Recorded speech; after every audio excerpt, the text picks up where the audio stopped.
Smithers, where's that union representative? He's 20 minutes late. I don't know, sir. He hasn't been seen since he promised to clean up the union. Whoa! What the hell? Well, let's look at the contract ourselves, eh? Benefits, perks, a green cookie on St. Patrick's Day. Oh, it didn't used to be this way, Smithers. No, it didn't used to be this way at all.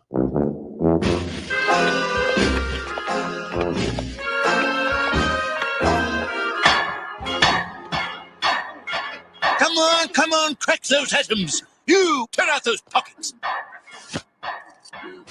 Atoms. 1, 2, 3, 4, 6 of them. Take him away. You can't treat the working man this way. One day we'll form a union and get the fair and equitable treatment we deserve. Then we'll go too far and get corrupt and shiftless. And the Japanese will eat us alive. The Japanese? Those sandal-wearing goldfish tenders? Bosh, Flimshaw. If only we had listened to that boy instead of walling him up in the abandoned coke oven. Are you ready? 5, 4, 3, 2, 1, 0.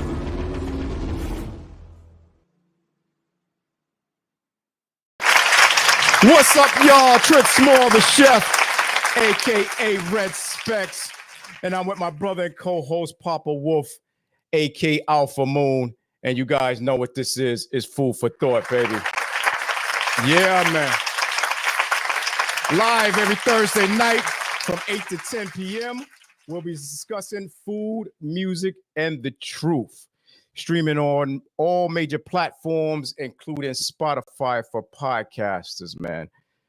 That Simpson clip was a cartoon clip of Mr. Burns and Smithers and their aspect on unions. So we're going to be touching on unions today, and we're just going to start it up. So D, Papa Wolf, we're going to start it up. Yeah, all right, let's start it up.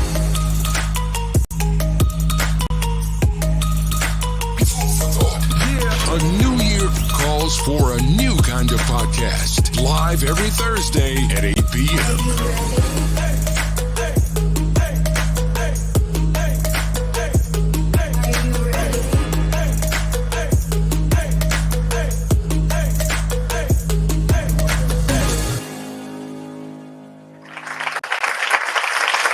What's up, y'all? Welcome to Food for Thought. I'm your host, Trent Small, the chef, a.k.a. Red Specs, and my co-host, Papa Wolf, a.k.a. Alpha Moon. What's going on, brother? Yeah, man. Let me get this. Let me get my sound system working. Thanks for everybody for tuning in, man. Today, follow, like, share, hit that subscribe button so you won't miss any of the episodes, man. We will appreciate it all day, all night. Monetary gifts and donations is always accepted here at Food for Thought. You can Cash App us at Cash App at Food for Thought FFT, or you can Zelle us at Food for Thought 1424.com. Money orders, checks, cash is always welcome here at Food for Thought because it helps us with this podcast and keep it going. Yeah.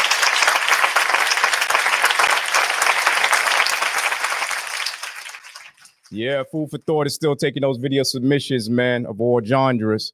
So if you guys have any videos that you guys want to share, you guys can do that. And spoken word, any business ventures you guys have on video, you can send it to Food for Thought 1424 at Gmail, and make sure that it's an MP4 file so that way we can get it busy and get it going, man. Get it going. And I also want to say, look out for the Food for Thought truck in your neighborhood for a chance to win prizes by us or any of our sponsors, man. What's beautiful in your city? Look for the Food for Thought truck in your neighborhood. Yeah, man. And also get your Food for Thought merchandise. Here we go.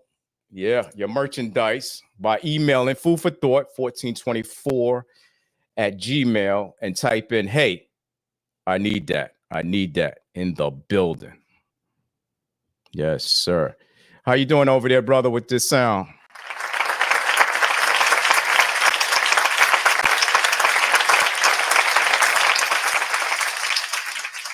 Yeah, man, we live, man. We live here, so you know, expect the unexpected, man. Yeah, man. That's what it is. How I'm sounding?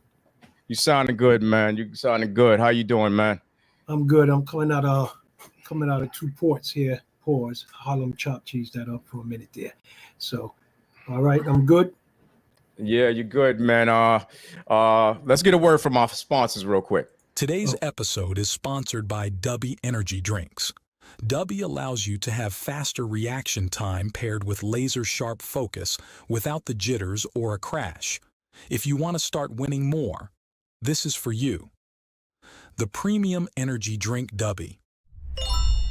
Get 10% off your entire order from Dubby when you use coupon code Food for Thought, which helps support the podcast. Yeah. Use that coupon code to get 10% off your whole stash when you buy from Dubby, man. Alpha Mo. What's good, baby? What's good, man? We've been off for a brief minute, man, and a lot of things been going on, man, in the news and everywhere else, man. Yeah, a lot of things popping off, man. So this episode here, man, I'm really going to enjoy this one because, you know, I was and still am part of the labor movement, you know what I'm saying? Even president of the union and all that. So it's all good, man. I'm really looking forward to it now. Yeah. I hear you, man. What was going on this weekend with you? First off. Yo, this weekend, what did I do this weekend? Just chilled out, watched a couple of sequels, just hung out, wifey cooked, you know what I mean? Yeah. And did I tell you I got some more pictures of the little granddaughter? No. Actually, you only sent me that one. You know, I'm trying to get some more from you. You know, you just sent me that one. I gotta send you some more, man. Yeah, bring it down, man. What's up, app? Whatever. Just send me it down, man. Check it out. For self. You know what I mean? Definitely. Yeah. So with this union episode, we're gonna touch on both sides, man. Both sides of the picket fence, if you want to say that. You know what I'm saying, tonight. And we're gonna get into some guests that are part of the union, but also we want to know both sides because obviously you have people that don't agree with unions, and you have those that do. So we're gonna touch base on those tonight, man. Tonight, big up with that. Yeah, we definitely got to touch base on that because right now, the labor movement is really moving. You know, you see all of these incumbent presidents and stuff like that. You know, these big labor movements and stuff like that. So I got a lot of questions I want to ask our guests, and see what they think. So, you know what I mean? So it's gonna be good. Yeah, no problem. What we got tonight? Tonight we'll be discussing the labor movement, unions, and how they function. Right. Do we need unions or do we don't need unions? That's the big questions. That is the question. That's the question right there. We have union organizers from Local 3621 EMS officers. We also have union members from Local 1 Security Officers Union, and also the Teamsters Union. So we star-studded, packed up, you know. Yeah. I know at least 3 of them that's been in the labor movement for over 20 years. You know what I mean? So they got a lot of information that we can ask them, and hopefully everything will be good. Plus, we got you. You're gonna be doing the, you know, the chef up things and rest doing the little cooking thing. You know what I mean? Yeah, man. And then we got, of course, you know, we got to have BK Pinky coming in the house, telling us about that news, what's going on in them streets. You know what I'm saying? Because I know he was fired up about a lot of stuff. You know what I mean? He was texting me, sending me stuff. So we're going to get into it with Pinky, man. It's going to be real. It's going to be real good. Yeah, man. Yeah, What's going on with you? What you was up to this week? I had to get my parents to and brought him to my house this weekend because they've been saying, I'm going to come, I'm going to come. And they haven't gotten here in years. So I just went down and picked them up and, cook for them here at the house and just have a good time with them, man. And remember, you only got those two parents, man, mother and father, man. So you gotta, Cherish cherish it all the time, man. Big up to that, man. No doubt about that. When you was riding with them and you called me, you know what I'm saying, looking for the ancestry stuff. And I was like, her uncle, I was like, oh yeah. So it was good to see that you went down there to see him. I think it's important that we keep in touch with our elders and stuff. I know we do get busy, you know what I'm saying? I know I'm busy, running around with, doing the house thing and stuff like that. So I know Aunt Maxine gonna get to me because I haven't spoken to her in a while. So I put myself on Front Street. When you're wrong, you're wrong. You know what I mean? So I got to do better at that. You know what I'm saying? It's just get so busy sometimes, kid. You know what I mean? Stuff. No doubt. So in the news, so Joe Biden announced last Sunday that he was dropping out of the race and endorsed Kamala Harris to be the nominee and pleaded with the Democrats to get together at this time of need. What do you think about this incident? Me personally, at first I didn't really like the move, because he's been in government over 50 years. Yeah. And I didn't quite understand it, the audience will know, but I was like, but then after I seen everything and how it played out, to keep it 100, I think they did an okie doke to the Republicans. They sat back, let them do everything they got to do their convention. Mm-hmm. And he stepped down, she stepped up, and fundraising, small grassroots people. Now the Republicans is running around right now, trying to figure out how to deal with this now. Because they already knew that they had Joe Biden in the bag. That was no doubt. Yeah. So now Harris stepped up, and now it's like, okay, we gotta figure this one out now. So everybody's scrambling around on the Republican side. See what happened with that. Yeah, that's gonna be crazy, man. Yeah. So when it's time for you guys to get out there, man, get out there and vote. No matter who it is, man, and just do what you got to do, because some people don't. Yeah, some people think that the vote don't count. Your vote counts all the time. The time. Yes. Yeah, I was one of them people too. But in what respects, it's not, to me, it's not really about that right now. It's about democracy against whatever you want to call it on that other side of the coin. You know, if it was flipped around and the Republicans was talking, okay, because everybody going to do whatever they got to do as far as politicians. But if they were talking right, cool. But they're not talking right. And we can't go back like that, man. That's me personally. That's how I feel about it. Yeah. It's gonna be ugly. And we said this earlier in the game, in the show. I think season 1 we had mentioned this, that whoever gets nominated as the next president is going to be ugly. A lot of stuff is going to be going on. A lot of stuff is going to be going on. But everybody just be safe out there. Everything you read, because today's day and age, man, they got so much stuff going on, misinformation. You know what I'm saying? You just got to do research. You got to do AI. You know what I mean? You just got to do your homework, research. And I've been seeing lately a lot of AI generated stuff on the internet. And it looks like the person saying it, but then you look at it real good and you say, this is not the person. This is a fake. This is a fake, and it's getting so good where I guess it's letting people see those things and think they're real. You know what I'm saying?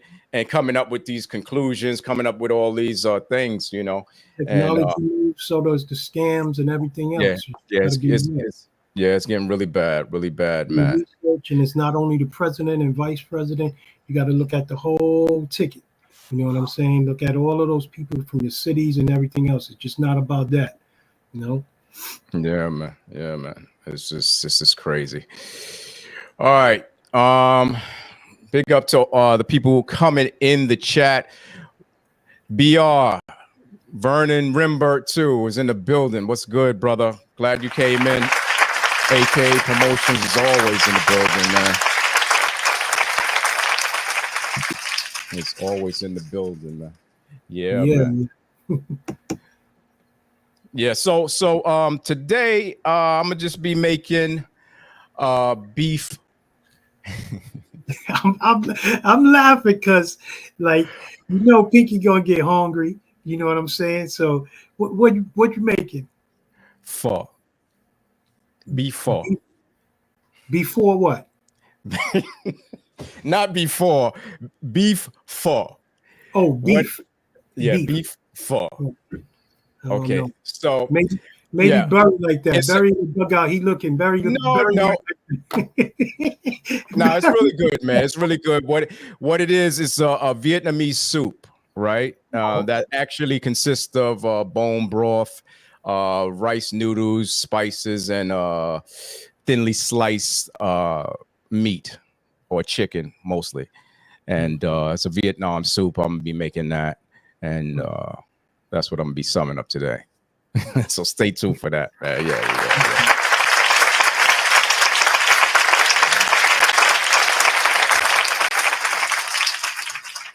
Yeah, so the labor movement developed as a response to capitalism and the Industrial Revolution of the late 18th and 19th centuries. At that time, at the same time, it was socialism also. The early goals of the movement were to have the right to organize a union, the right to vote, democracy, and those 40-hour work weeks that we all have, that's what that was for. So union members came together to make improvements to their workplace. So that's how it started. Yeah. Well, just to piggyback off that a little bit, I wrote something up here. Many unions advocate for working people to keep them safer, healthier, and able to enjoy a quality of life. All workers, and this is what I put here, all workers should have the freedom to join the union and make a better workplace. Also to negotiate wages, benefits, and also a good quality of life. Every woman, man that's working in the United States, they deserve to have that right to make that choice if they want a union, if they don't want a union. Exactly. I big up with that. Yeah, man. And the results is to have a union contract, okay, which provides all of what Alpha Moon just said and more. But unfortunately, not everybody agrees with unions. That's the whole thing. Unfortunately, some say the drawbacks of the labor movement includes less autonomy, workplace tensions, and slower advancements, if any, in the company. So this is part of the union movement. So we're going to get into it, man. We're going to get into it. Yeah, man. Get into it. I have my thoughts on it. I've been a labor man all my life. So I got my thoughts and stuff like that on contract negotiations. And a lot of the guests that's on today, I got a few questions, like I said earlier, that I want to ask them and see what's going on. I'm retired now, so I just want to make sure see everything is going on. Exactly, man. So let's get into it, Papa Wolf. Tonight's guest is a paramedic for New York City Fire Department. He is also the vice president of Local 3621 EMS Officers Union. He is the author of a book, Riding the Lightning, a year in the life of a New York City paramedic. Let's welcome to the show, Anthony Almajaro. What's up, man? How you doing? I'm good, man. How you doing? Good, good, good. Good to see you. Yeah, man. I'm yeah, good, man. man. Thank you guys for having me on. I appreciate it. It's a pleasure to be here tonight. Yeah, And man. there's a lot to talk about. There's a lot to Oh, discuss. yeah. I like the lead-in of All right. let's talk about the labor movement. All right. Yeah. Hold It is a on. movement. Yeah, That's hold right. on. Okay. Also, we have from Local One Security Union, Mark Berry is in the building. What's up, Mark? Good, good. What's good, fellas? Everything good? Yeah, man. You sounding good, looking good, man. Last time I seen you, man, was eons. Yeah, Eons. long time. A long Good time. to see you. Everybody Yeah. looking good.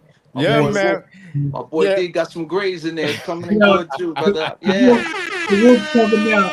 yeah. You know what I'm I see saying? you. Oh man. I think we can't get around that, man. They just spreading Yeah. out, man. You know. Mine creeping in.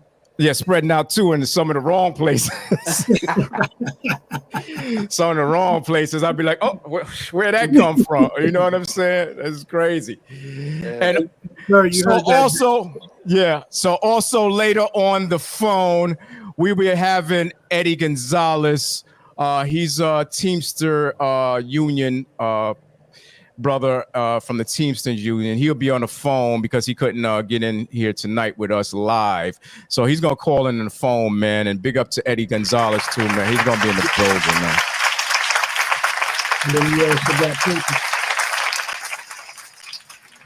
First of all, gentlemen. Edwin Gonzalez. Oh, wait. First of all, Eddie in the building. What's up? Eddie in the building. What's going on, Ed? What's up, man? What's going on, brother? How you been? All right, how you doing, man? I'm good, man. We just talking about the gray hairs and stuff, and I guess that's why you didn't want to come on physically, huh? Great hair. I got no hair, bro. Oh man. Thanks for coming in the building. I want to start with by going around the room. We can start with you, Mark, and tell us about yourself and where you come from, brother. All right, man. Well, you know, Mark Berry. Some call me Little Mark, if you remember my dad, but from Brooklyn, New York. To sum it all up and shorten it up without giving a whole long story, I've been doing security for over 20, maybe 27 to 28 years. I've been a Local One security officer union member for about 25 years, over 25 years, as a matter of fact. And I've been just as a union member, not just as a union member, but also at times I'm an acting union rep. Right. I wouldn't always take on the full role because of my outside obligations. You know, it's a lot of responsibility that I didn't want to unfairly take on if I couldn't really commit to it 100%, but I would always lend a helping hand when needed. But yeah, you know what I mean? I've been a Local One union member and acting union rep for over 25 years. Wow. Anthony, you? And so my name's Anthony Almajera. I'm from Brooklyn, born and raised, still currently live in Brooklyn. I've been in the business of EMS for 23 years. I've been working for the fire department of New York City for 20 plus years. I've been a delegate since 2006. I come from a long family history of people being involved in unions. My father was a delegate for the Longshoremen's Union, uncles and everything else. So I've always sat there and thought about what is it like to take care of people who don't have a voice, who don't have a say in things, who don't have a connection to somebody, and they're getting stepped over and passed over. So I decided to get involved with the union at the fire department here in EMS, and now I'm the vice president. So the phone never stops ringing. Big up, man. Big up to you both. Edwin Gonzalez, are you there? Yeah, I'm here, baby. Yeah, tell the people who you are and about yourself, where you come from, brother. Okay, my name is Eddie Gonzalez. I've been in the labor movement from 1978 through 2017. I was born and raised in the South Bronx. I live in Brooklyn now. I had a 40-year career in the labor movement with the Teamsters. Right. Also with LIUNA, that's the Laborers International Union of North America, and the United Food and Commercial Workers. Wow, big I up. was secretary treasurer of the Teamster Local. I was organizing director at LIUNA with my man Moon, and I was secretary treasurer of the UFCW local that I finally worked from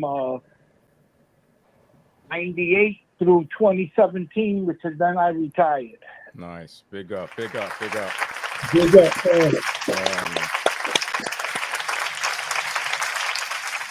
Retirement is the key.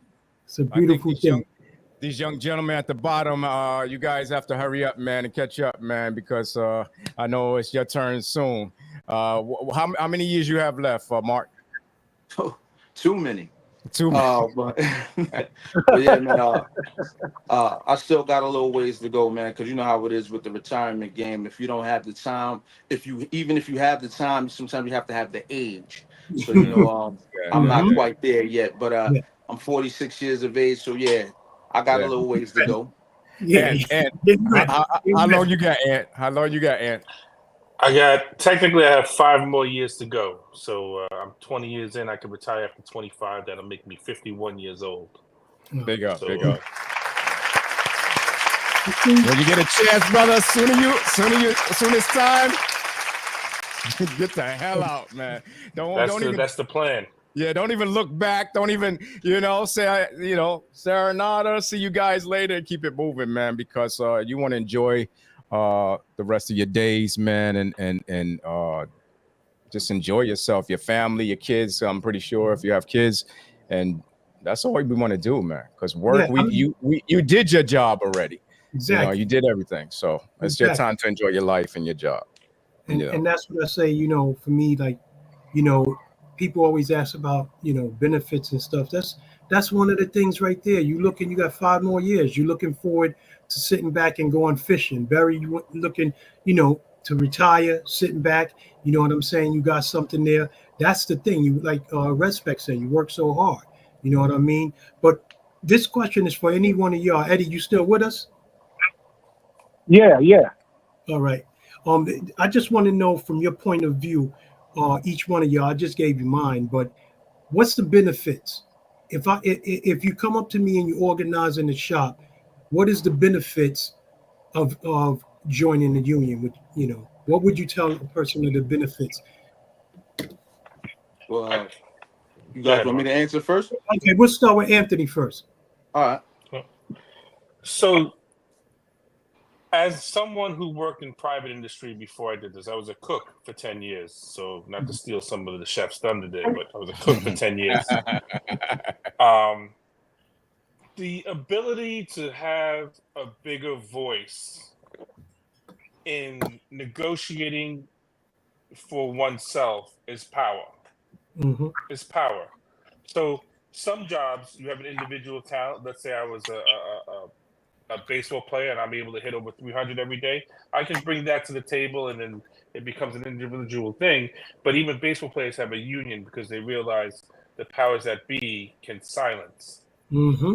So having the ability to bring multiple people to a table and demand better pay and benefits is power. And in a capitalist system, the dynamic is it's always in contention. Okay. There's somebody who's making money who's trying to keep the money. Mm-hmm. And you know something? My father once told me, he was on strike and I went with him. I was young. I didn't understand the concept of it, but they wanted to take away one of his vacation checks. He gets 4 vacation checks a year. And I was 8 years old and I saw 10,000 dock workers over here in Sunset Park, Brooklyn. And I said, Dad, we don't go on 4 vacations a year. He said, that's not the point, Anthony. If they wanted to take the money back and show us the books and say, hey, we're putting this money here so you can get more money later and the company can grow, we'd give it to them. But they never opened up the books. And the problem with big business is once you give it back, you never get it back. And that stuck with me. So when I negotiate with the city, which is essentially a huge corporation, once they take a benefit back, they never give it back. And you as the individual will never have a voice to try and demand anything back. So I always encourage people, whether it be private or public entities such as my local, get in. It's like a gym membership. You get what you put into it. You know, if you never go, you don't grow. So when people come, they need to get involved. They need to advocate what they have. You may have the cure for cancer, but I'll never know because you never come to a union meeting to tell me. And when they come, we can get better pay, better benefits, better innovation. A lot of innovation has come from labor. A lot of tactics on how to get better quality of life has come from labor. Because if it was up to the city or private business, you'd work 80 hours a week and work till you're dead because they look at you as a battery. Exactly. So, and that's what we was talking about, the 40-hour work week. That's all came through that. Yep. All came through that. All the innovation came through that. Eddie, what would you tell someone about the benefits? Well, D, as you well know, because me and you were partners for 4 years. Yeah, but it's the audience that don't know, so you know. No, I understand that, and I'm gonna explain it. But you see that type of listen, the easy answer is you get more money and more benefits. Okay, if you look at the statistics as of 17, because I've been out of the game since 17, but I don't think it's changed much. Is only about 10% of the labor force in the United States is unionized. A lot of people don't know that. All right? And the problems that we're facing now in organizing is you got this influx of all these immigrants coming, and they're not coming from Mexico. They're coming from all over the world. All over. Yeah. China, everywhere. And if they get here and they get a job and they're making $250, $300 a week, which is nothing, they're happy with that, and they don't want nobody to disturb that. And that's the problem that unions have in trying to convince these people who come from places that had nothing. They think they're rich, all right, and they don't realize that they're getting screwed. Yep. Very. Now the second part is what the other gentleman just said.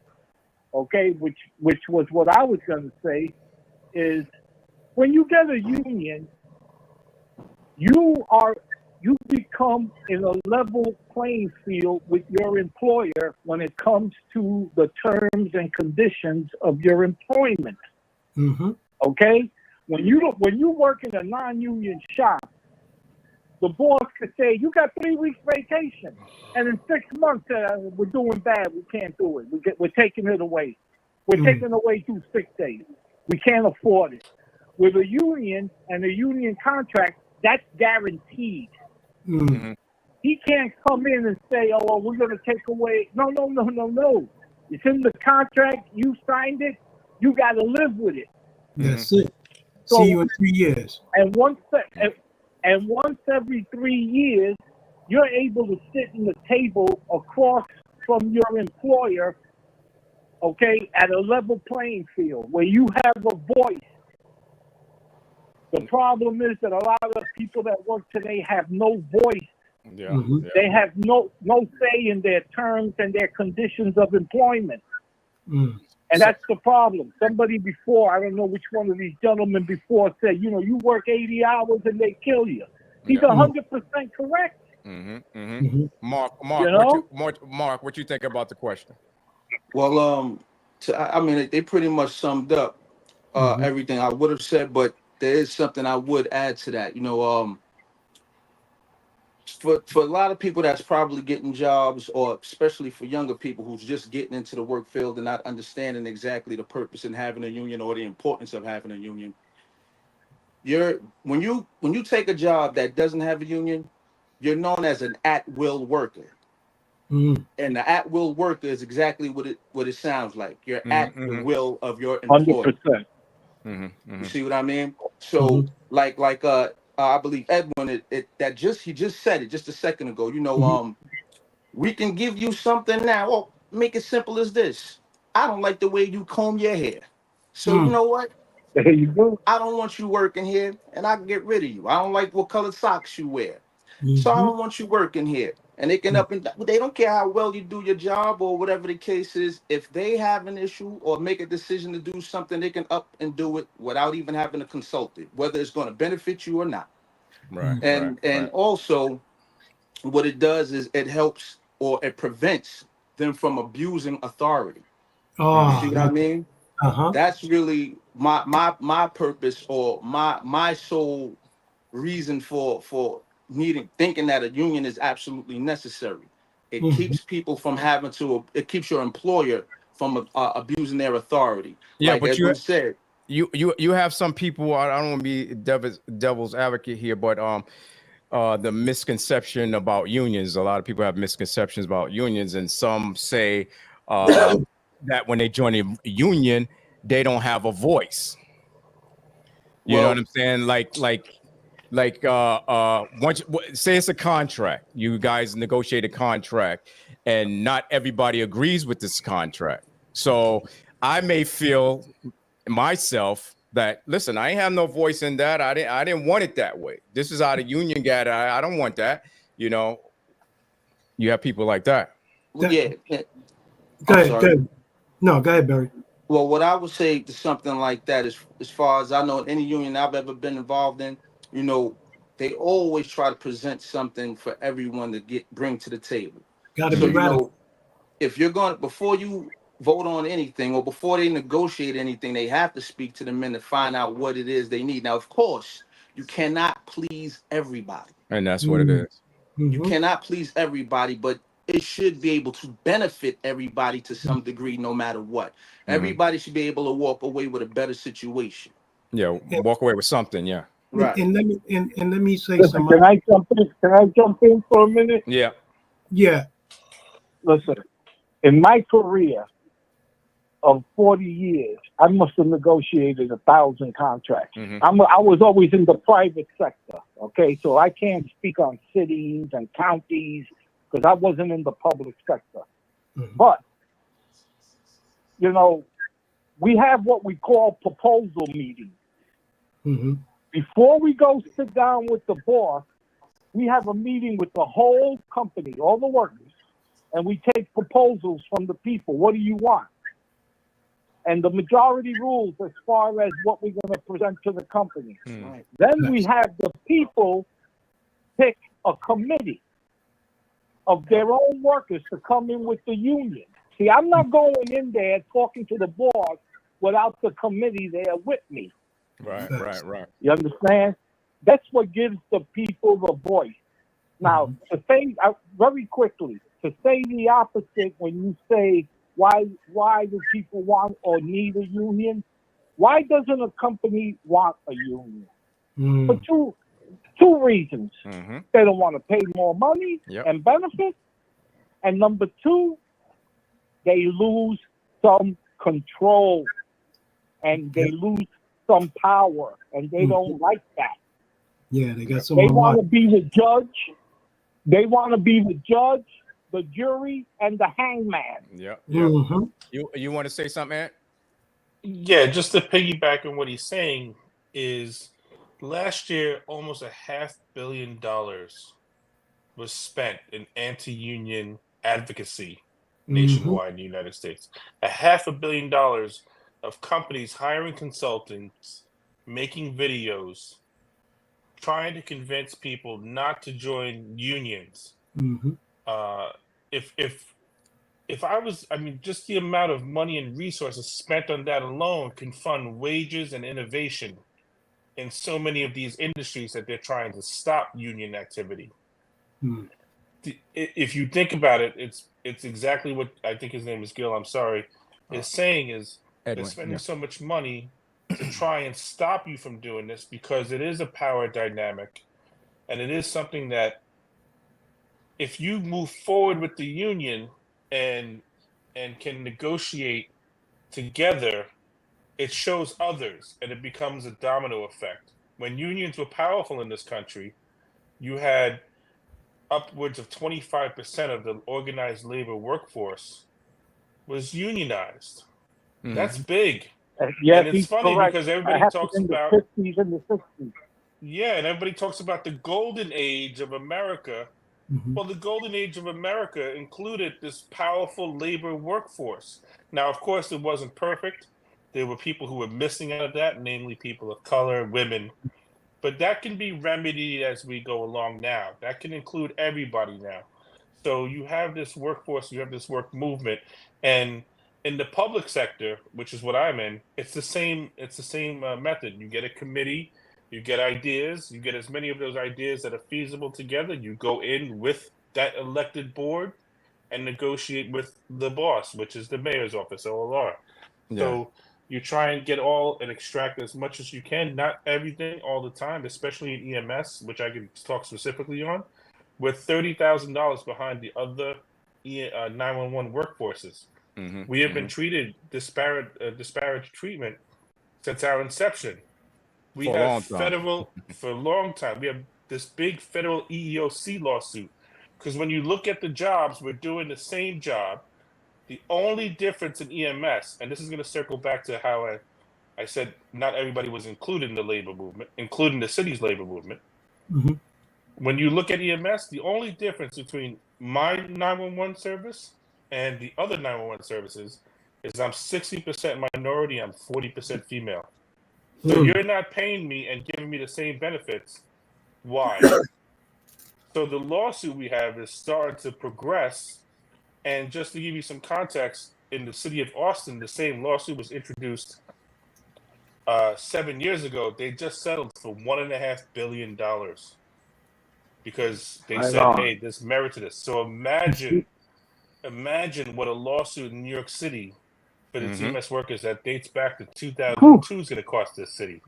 That's probably why they're so nervous to get it complete, because they're going to pay a lot. I know, Eddie, I know you briefly talked about this, and then I'm going to ask Mark the same question. You talked about, the state of unions now and, with the immigrants. So I got a two-part question. One is this: do any of you guys know this, can tell our audience about this document when they're in the union, or tell them the doc if you're familiar with this document, and also where do you think the state of the unions are going at now? Because the campaign with the government, everybody's bigging up the unions. Do you think it's going to be good? And are you familiar with this document here? Eddie? Well, which document are you talking about? Yeah, Eddie's you on the phone. This document, Vanguard, the Vanguard Act. You familiar? Oh, the Vanguard Act. Yes, that's the Supreme Court ruling. Okay, which is basically for labor something like the Miranda rights for criminals. You have the right to remain silent. That crap. Right. Well, the Weingarten Act basically is that if you're a union member, the company calls you in on a disciplinary action. If you request, this is the key, you have to request union representation. Right. And they cannot talk to you until you have your shop steward there or a union rep. Right. It's just like the lawyer thing. That's basically the short version of it, so that the audience could understand it. Yeah. Barry, do you think where do you think the unions are going now? You know what I mean? Like with this new day age, the new government thing coming up, elections and everything like what that. It is? Listen, again, the other two gentlemen, they deal with the city, okay? So they get it's a little different. All right, not that the city is any great shakes, okay, but they have their own set of problems. You know what I'm saying? The unions that deal with the city. Mm-hmm. But on the private sector, if it depends on who the president is, because whenever you have a Democratic president and a Democratic administration, they're a lot more tolerant to labor than the Republican. Mm. Okay? Mm-hmm. Right now, Joe Biden, as bad as he was, and he can't put two sentences together, God bless him, okay? The man is, he's up there in age. But let me tell you something. In my lifetime, he's been the greatest friend to labor as a president than any other president that I've seen. And I've seen the president from Kennedy up till now. Joe Biden has been the best with labor. Okay. He supports labor, and he even walked the picket line as president last year with the United Auto Workers. Him and Kamala Harris both were on the picket line. Can you imagine that? A sitting president and vice president on a picket line with workers. Yeah, you don't see that. You don't see that. Bishop, you got something? Yeah. So do you think unionizing can lead to higher labor costs, which can make the workplace less competitive with each other, and then the employer may also pass these costs to the consumers, and they're going to raise prices on goods and services? So that's part of it too. Yeah, Anthony. Being on the other side. So I'd like to touch on that. Maybe I'd be more in line with seeing that Venn diagram if it wasn't runaway corporate profits at the moment. Mm-hmm. You have companies making obscene amount of monies, and what they've done is passed on the runaway quote unquote inflation. Is the inflation is not because the cost of goods have gone up. Wages have been stagnant over the last 10 years, right? With certain spikes like the man mentioned about UAW workers, but wages have been stagnant. So it's not like they're paying me more money, then all of a sudden I have more money to throw into the field here. It's that corporations have figured out loopholes to sit here and charge as much as they can for their product and get away with it. So I don't think that the system is set up to that if I start making some more money, because if that was the case, you would have had runaway inflation for years, right? Especially during the 50s and 60s when inflation was quite low. You had stagflation in the 70s. One of the things about the labor movement nowadays is when they've decided to deindustrialize America and fracture the supply chain where you don't have everything centralized in one location, you created these jobs that were at one time deemed as like starter jobs or beginning jobs, the fast food worker, the coffee shop guy.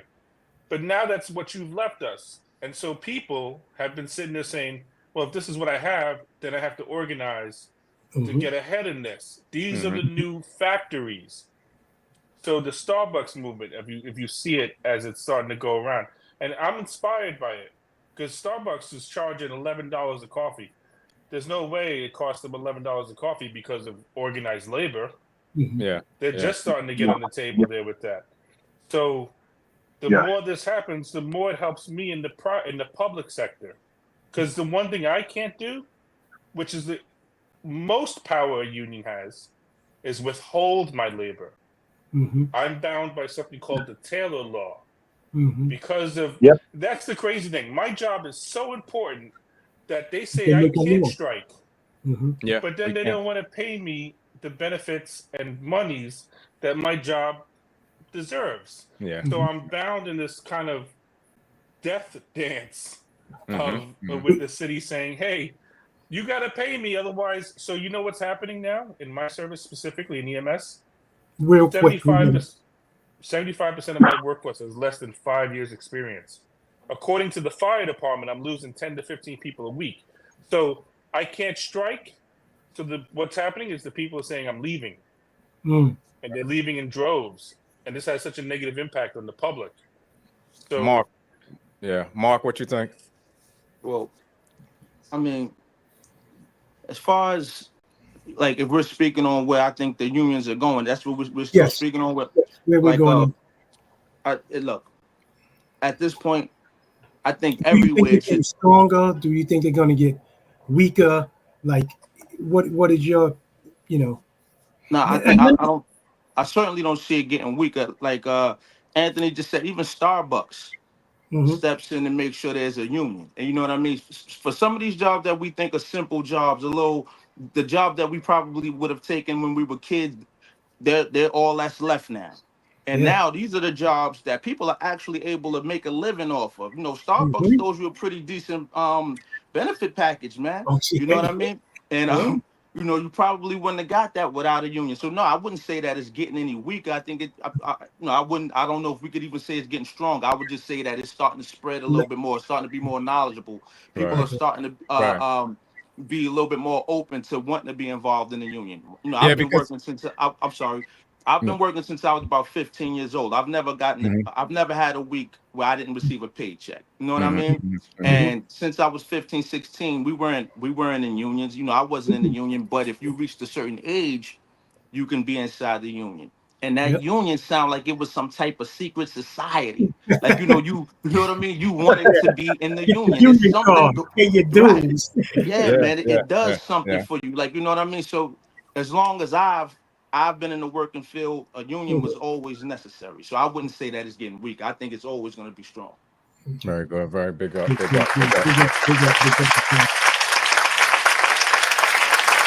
So since we've been talking about that, I want to hear something good.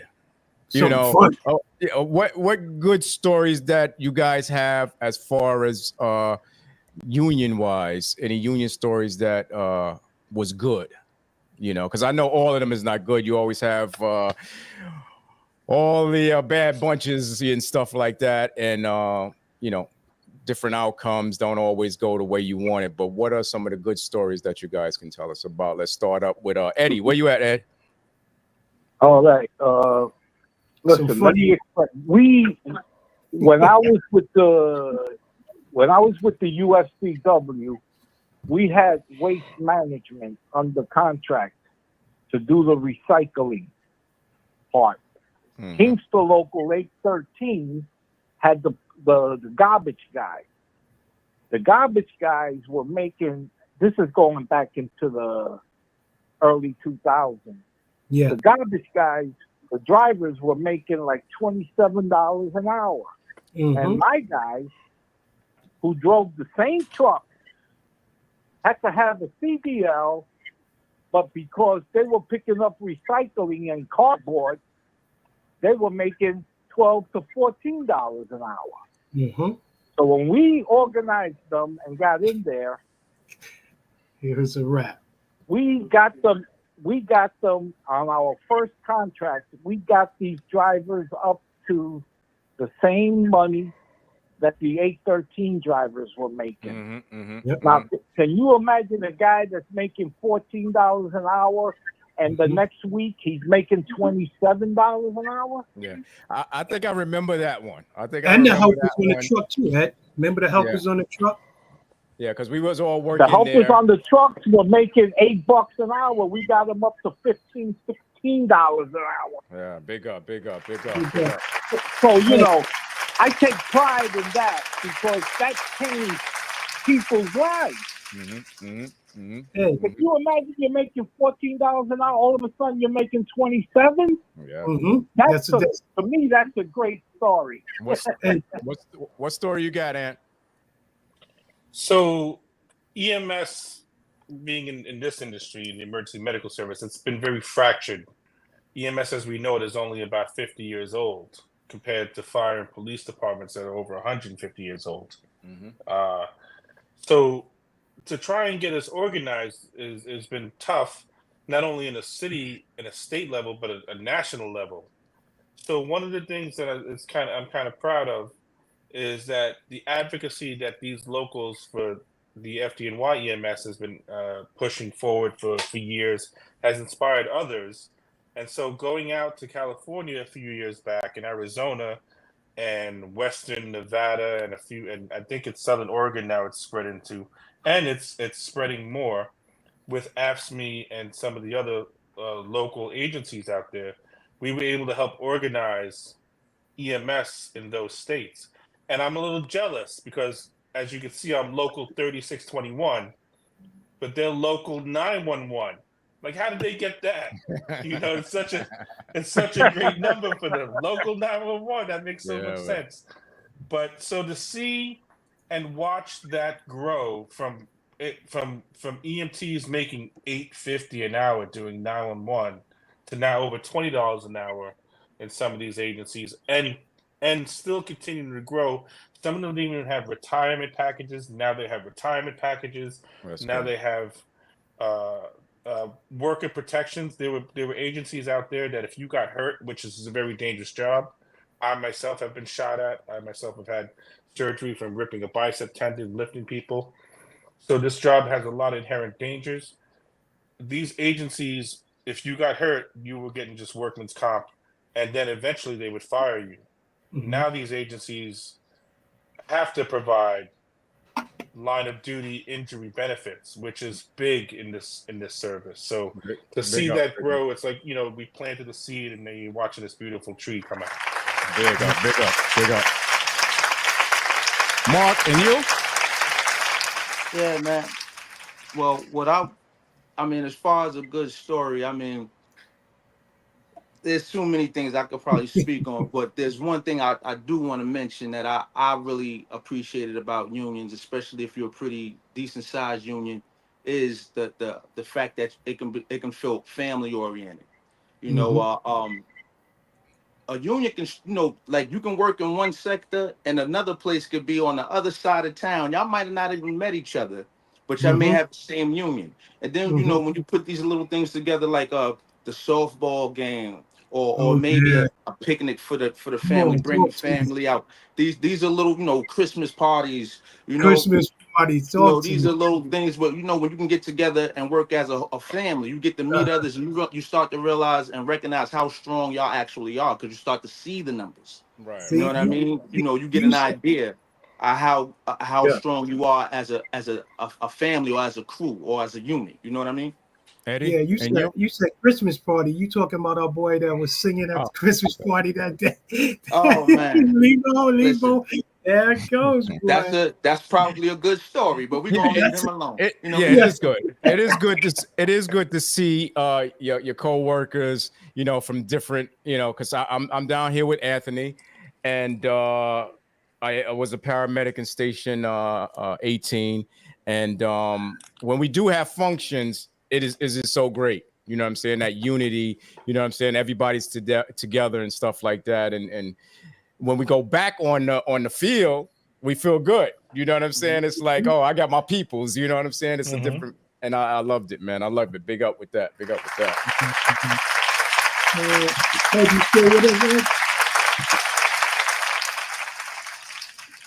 If I just want to add something to Mark. Somebody asked me the other day what I will miss when I finally leave the service. And I said, I'm going to miss the union meeting. I'm going to miss the station. I'm not going to miss the employer, you know, but I'm going to miss, you know, when you go to the union meeting and you sit there and you're catching up with people, and then you go to the union function, or you go to the station function, like Trey was saying. I'm going to miss that. Yeah, man. I'm going to miss that a lot. Yeah. You got a last question before we go to this food video, D? Yeah, I might have to let him wait for it, because I worked with Barry, so he being honest with it. I'm trying to get them to tell the stories, but he done negotiated contracts with me. We walked the picket line together overnight. And Eddie definitely, we gonna get to it after the thing, because they gotta tell those funny stories, man. You know, they gotta tell those stories. So we gonna open up and let go. We family here. We union brothers. We can let it go. Just have fun. All right. So we're going to get into this quick food video. We're going to come back with our guests from the local unions. Stand by. Let's go. We're going to experience the magic of one of the greatest noodle soups in the world. This is an easy recipe to follow. It's a traditional Vietnamese pho. Pho is a soup that's everything. It's light yet flavorful. It's beefy, savory, complex, with the tiniest hint of richness, and it's filled with beautiful spices like cinnamon. Without a doubt, one of my best soups.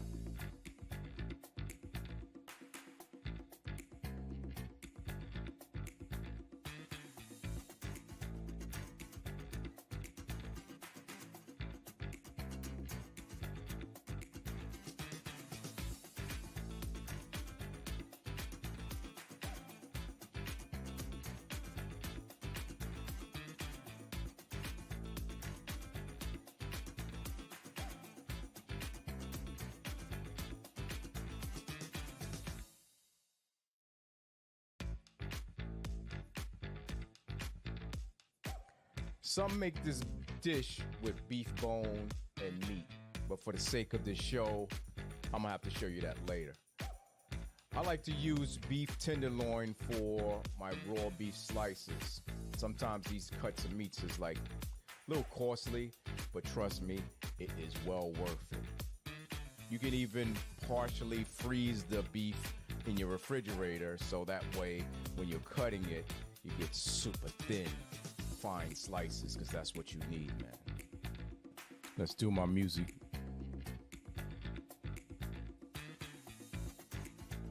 Let's do the movie magic, man. Cut these down real thin, real thin.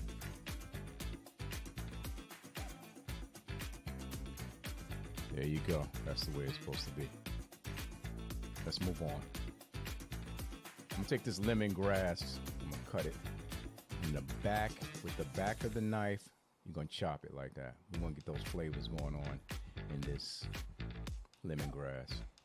Release all the flavors. 1/4 beef stock, unsalted, in a stock pot. With all our aromatics.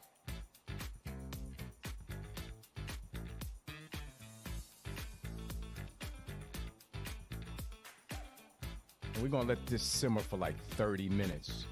30 minutes.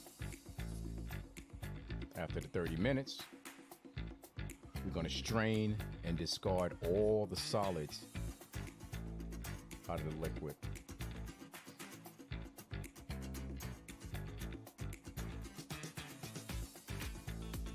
Let's pour this right in here.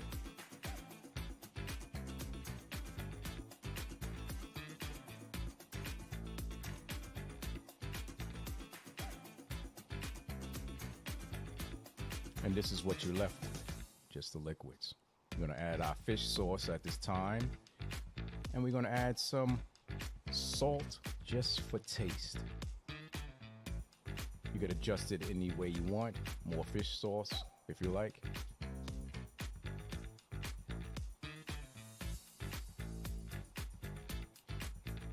I'll take our rice noodles. We're gonna soak these for like 15-20 minutes. Let them get a little soft.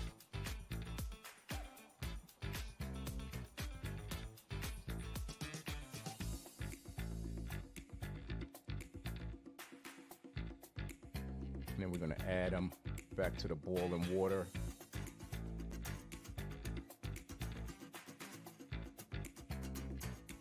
(10 to 15 seconds), that's done. This soup is typically served with just noodles, beef broth, with some toppings on the side. The idea is to help yourself, you know, to the toppings on the side. You and your guests, you put the toppings on whatever you want, how spicy you want, and you guys just pick from the toppings. So that's why the toppings is normally on the side of this dish. We're gonna place the meat on top here.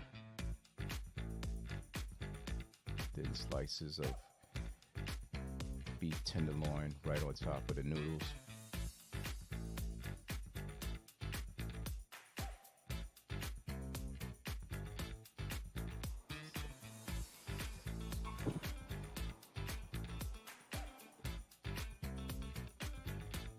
I'm gonna place our bean sprouts on the side over here.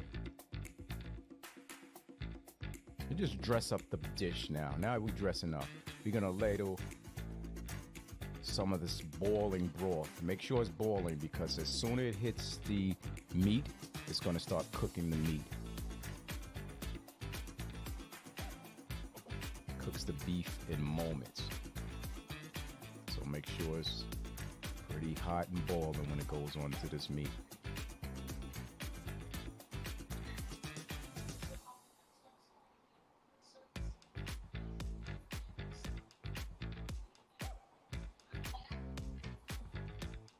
I'm gonna apply my mint along with my shallots, jalapenos,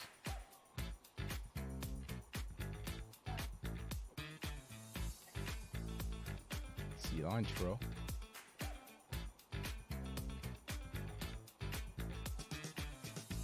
let's dress it with this Thai chili peppers here at the top.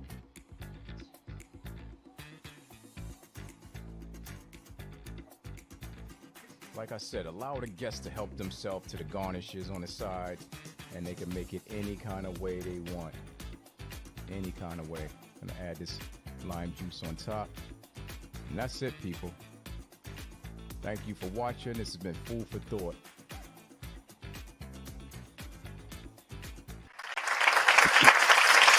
Welcome back, welcome back, welcome back. Trent Smaller Chef, we here with our guests today, union members, man, and we're just talking about unions. Do we need them? Are they necessary? And we're just gonna get back into the question. And welcome back, fellas, welcome back. Welcome back.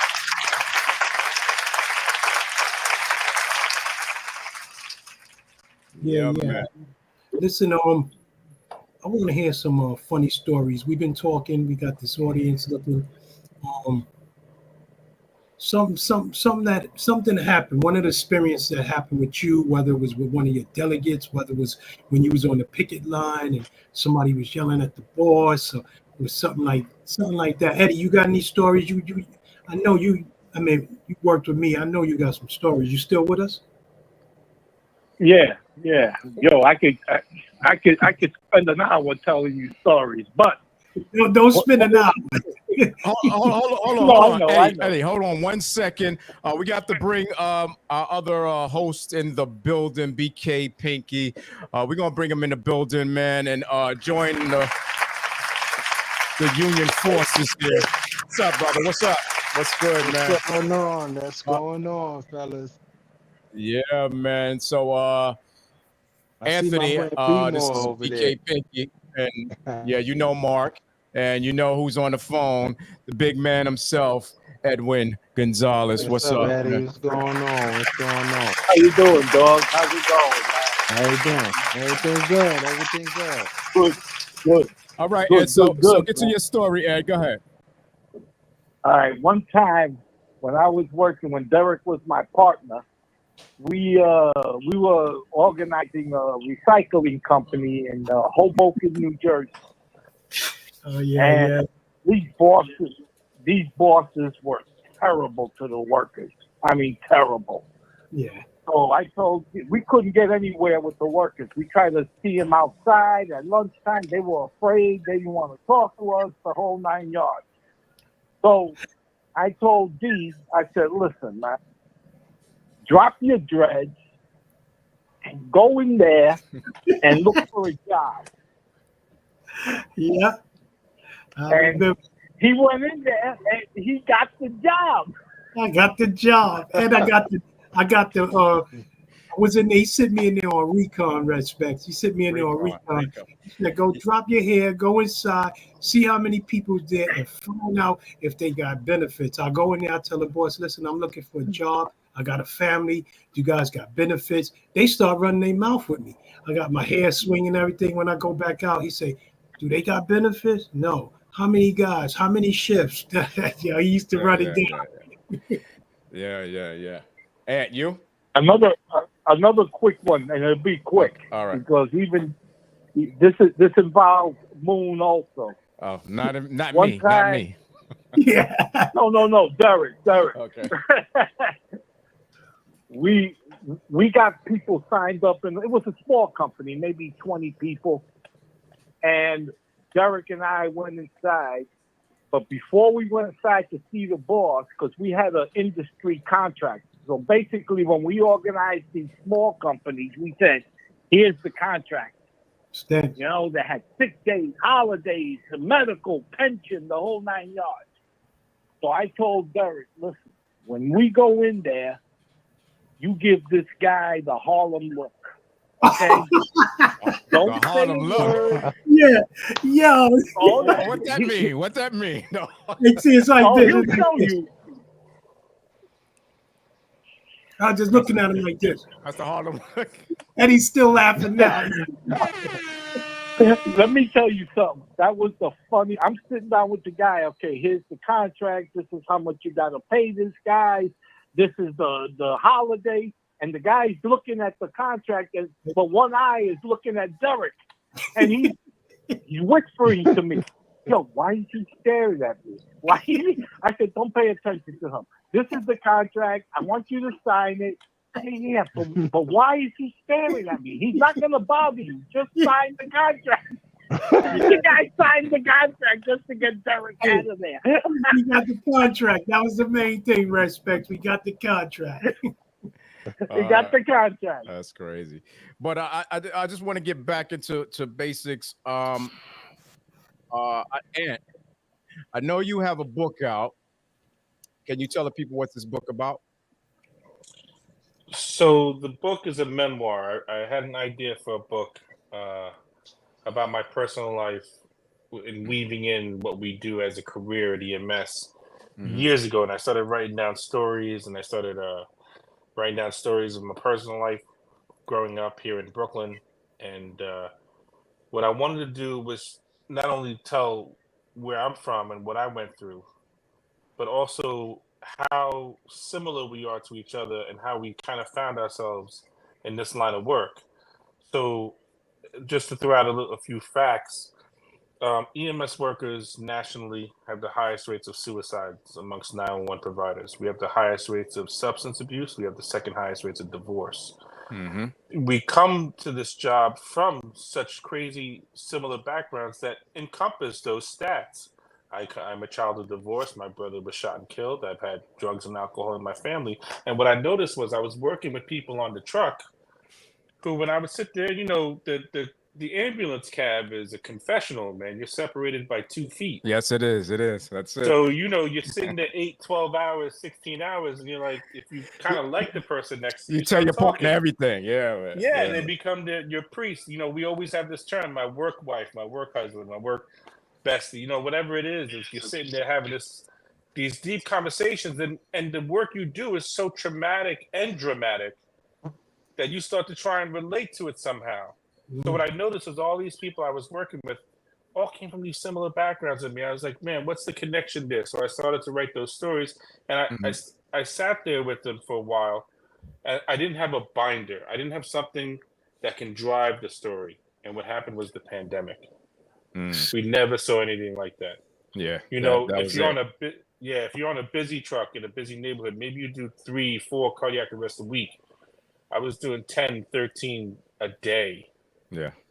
You know, so what I thought, because we were all doing, you know, the dance to try and cope with all these issues we had and all the issues we see on the job. And we thought we could make it. We weren't making it. We're not doing well. We never were really psychologically because we're so underinvested in mental health.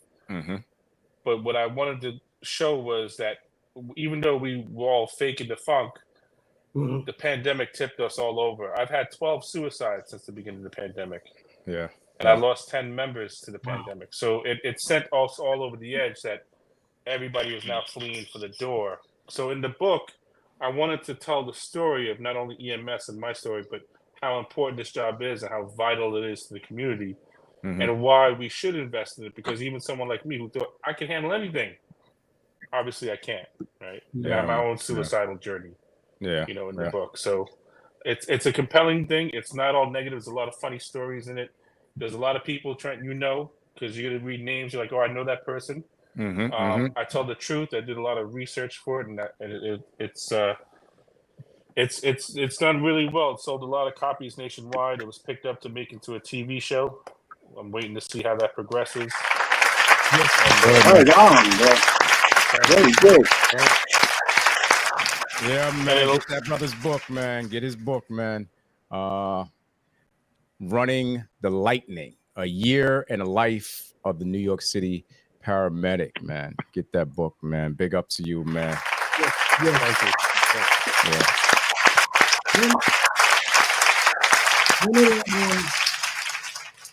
One of the questions I want to ask, any one of you gentlemen can answer. Even Pinky. Pinky's been in the union. He's been on the negotiation side with us and stuff like that, the medical center. But I want to know, can a lot of people ask this when you go up and you give them the pledge cards and all of that stuff? They say they don't want to join the union because they get fired. They could get fired. I know you guys have probably experienced that too. Can a person get fired for joining a union? Any one of you gentlemen? Not to my knowledge, no. I've never seen or experienced that, but that's what they would call like a form of intimidation or some sort of like a form of union busting, like, you know what I mean? But to be fired for wanting to exercise a right or request something, that shows you why you needed a union. Only thing I would probably say that will put a target on your back. I say because these people don't want a union. They don't want that. So for you trying to, that's about it, to put a target on your back, or they'll try to write you up for any subordination. It could be like Mark said earlier, it could be your hair, or it could be so they're using intimidation tactics, stuff like that. Intimidation tactics. That's all that is. I never heard. But I would say, you were going to say something, Anthony? I'm sorry. Well, no, I could say it after you. Go ahead. What I was going to say was one thing that employees have to take into consideration, and it's a very, very important. It's imperative you know this. Listen up. Just because you have a union, it doesn't mean that you get out of jail for free. You got to do your job. Say that again. You know what I'm saying? You have to do your job. So, like what Pinky is speaking on, as far as being written up or unjustly or being targeted, it's hard for them to target or write you up when you do your job. When you're doing the right thing. Yeah. That's it. That's it. Tell them that all the time. When we were organizing, I'm sorry, I don't want to talk over it. No, go ahead. Go ahead. When we were organizing people to form EMS unions, what the employees were doing was cutting their hours and saying, "See, this is what's going to have to happen if you join a union." They were taking full-time employees and making them down to 35 hours, 33 hours, which disables whatever benefits they were offering, like medical, etc. Yeah. So what they'll do is they'll try and weaken. It is illegal. So, but they'll try and intimidate you that way because they think you don't know. Yeah, you don't know. You know. Right. And to piggyback on what Mark was saying, I tell people all the time, as a union, as a shop steward, my job is not to get you out of trouble when you don't do your job. My job is to make sure your rights are violated as they go through the process of determining what you did wrong. Right? That's a big part of my job. I always tell people, do the job.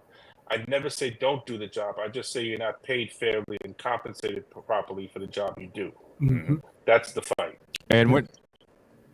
Ed, what you were saying? Listen, to piggyback on what the two gentlemen were just saying, is when you're working a union shop, the boss can't fire you because you come late one day. Okay? We had in our contract what we call progressive discipline, which means if a guy is an habitual offender, let's say he's late all the time, well, you got to warn the guy. You got to write him up. Then you suspend him. Yeah. And then you terminate him. But that doesn't mean that if you're late on Monday, the guy could write you up. Anybody could be late.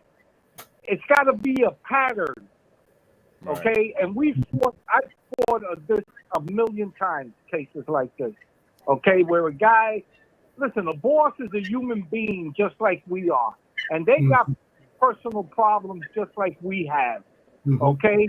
And if a boss had a fight with his wife the night before and he comes in pissed off and you happen to be late that day and there's not a union there and you walk in, he tells you, get the hell out, you're fired. What are you going to do? All right? But with a union, you can't do that. I don't care how pissed off he is. You got to show me a progressive form of discipline that this guy was warned, he was written up, and every time a guy is warned and written up, a copy has to be sent to the union. You just can't tell me, I spoke to him yesterday. No. You got to inform the union that you've spoken to this guy, that you've written him up. Right. Because when we get those papers, we call the member up and we say, yo, my man, what's going on? And if he says, well, I've had a bad streak this week, I've been late, I have problems with my... Listen, watch yourself. You have to do the job. Okay? It's like the other guy was just saying, I forgot which one it was, that if you do your job, there ain't too much the boss could do to you. Yeah. Right? You still have idiot bosses that think that they're they're the master and they don't care about you. They'll fire you and then, but once they take you off, and they lose and they got to pay the guy back pay and they got to pay the arbitrating fee and they got to pay the lawyers. That stops right away. Let me ask you guys a question. This is for non-union companies, I guess. What are some of the different agencies that people could go to that don't have unions? Because, they don't have union reps or shop stewards to go to, and they get into these confrontations with the employer. Where can they go to resolve some of the problems that they have?